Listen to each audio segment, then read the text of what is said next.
नमस्कार, good morning. मी सौरभ कोरटकर. तुम्ही बघत आहात TV9 मराठी. बुलेटिनची सुरुवात एका मोठ्या बातमीने. संजय राऊतांकडून सामन्यातल्या रोखठोकमधून खळबळजनक गौप्यस्फोट करण्यात आलाय. शिंदे समाधी अवस्थेकडे पोहोचल्या तसं शिवसेनेच्या आमदारांना विमान प्रवासात आपल्याला सांगितल्याचं राऊतांनी सामनातून म्हटलंय. मुख्यमंत्रीपद न मिळाल्यानं शिंदे मनानं कोलमडल्याचं आमदार म्हणालेत असं सामनात लिहिलंय. आपल्यासह पक्षातील लोकांचे फोन टॅप केले जात असल्याचा शिंदेंना संशय आहे. भाजपनं शिंदेंना मुख्यमंत्री बनवण्याचं आश्वासन दिलं होतं असंही सामनात लिहिलंय. भाजपनं आश्वासन न पाळल्यानं फसवणूक झाल्याचं शिंदेंना वाटतं असं आमदार आपल्याला म्हणाल्याचं राऊतांनी सामनातून लिहिलंय. रोखठोक सदरात राऊतांनी काय म्हटलंय पाहूयात. शिंदे गटाचे त्यातल्या त्यात बरे आमदार विमान प्रवासात भेटले.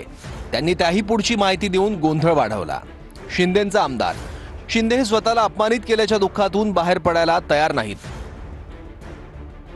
2.5 वर्षांच्या मुख्यमंत्री काळात शिंदे आणि फडणवीस यांची तोंड 2 दिशांना होती. आता फडणवीस त्याचे उट्टे काढतायत कारण शिंदे यांच्या हातात काहीच राहिलं नाही.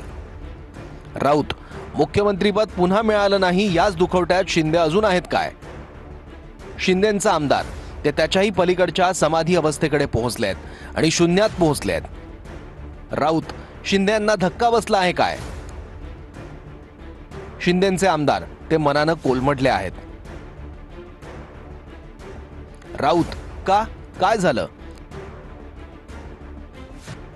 शिंदेंचा आमदार निवडणुका तुमच्याच नेतृत्वाखाली लढवू आणि 2024 नंतरही पुन्हा तुम्हीच मुख्यमंत्री असाल, चिंता करू नका. निवडणुकीत सढळ हस्ते खर्च करा असं आश्वासन अमित शहा यांनी शिंदे यांना दिलं होतं. शिंदे यांनी प्रचंड पैसा निवडणुकीत टाकला, पण शहा यांनी दिलेलं आश्वासन पाळलं नाही आणि आपली फसवणूक झाली असं शिंदे यांना वाटतं. शिंदे आणि त्यांच्या लोकांचे फोन टॅप केले जात आहेत असं शिंदे यांना खात्रीनं वाटतं आणि दिल्लीच्या एजन्सी आपल्या हालचालींवर पाळत ठेवून असल्याचा शिंदे यांना संशय आहे. पण शिंदे यांची आता पुरती कोंडी झाली आहे. भाजपनं आश्वासन न पाळल्यानं फसवणूक झाल्याचं शिंदेंना वाटत असल्याचं शिंदेंच्या आमदारांना आपल्याला सांगितल्याचा दावा संजय राऊत यांनी सामनाच्या लेखातून केला आहे. राऊतांकडून सामन्यातल्या रोखठोक मधून खळबळजनक गौप्यस्फोट करण्यात आले. शिंदे समाधी अवस्थेकडे शिवसेना आमदारांनी आपल्याला हे सांगितल्याचं संजय राऊत म्हणाले.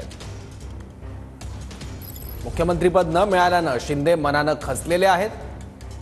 आपल्यासह पक्षातील लोकांचे फोन टॅप असल्याचा संशय देखील शिंदेंना असल्याचं रोखठोकमध्ये लिहिलं आहे.